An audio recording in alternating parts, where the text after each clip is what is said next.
Învață omul drumuri fără să vrea, iar unul duce în taină spre o cale grea. Aleea cu tăceri și cruci de piatră, unde durerea în genunchi se arată.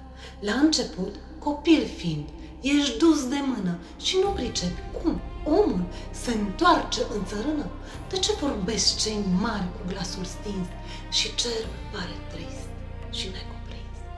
Apoi ajungi să mergi acolo singur, cu dorul greu, cu sufletul nesigur, cu pași ce calcă în iarbă și în trecut, ca într-un loc de unde ai fi căzut.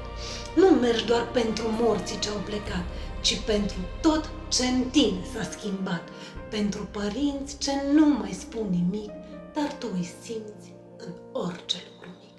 Mai cauți glasul mamei prin tăcere și mâna tatălui ce îți dădea putere. Mai cauți râsul cald al dragilor bunici prin amintiri ce nu se sting aici. Părinții își plâng cu setea lor amară, un fiu pierdut, o fiică ce nu mai coboară din casă să le aducă alin și bucurii, lăsând în urmă dor, tristeți și nopți pustii. Și atunci înveți că cimitirul nu-i piatră și pământ, ci locul unde dorul se frânge prin cuvânt, unde cei vii își poartă grea povară și se întorc acasă goi la masă seara.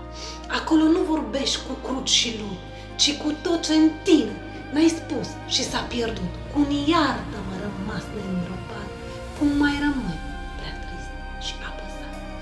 Aprinzi o lumânare, tremurând, și cauți rostul vieții lăcrimând, dar înțelegi prea aspru și târziu că pomul drag s-a dus într-un sicriu.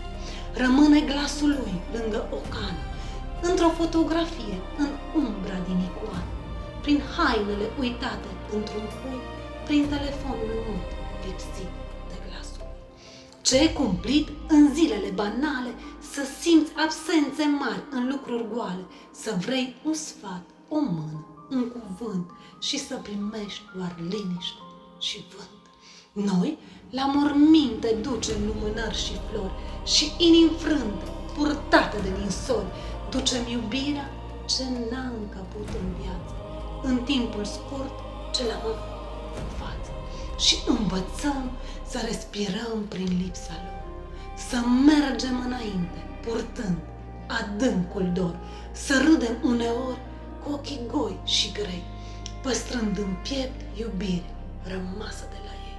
Și poate morții nu au nevoie acum de flori, de plâns, de lumânări pe drum, dar noi avem nevoie zi de zi să-i știm aproape, chiar de nu sunt vii.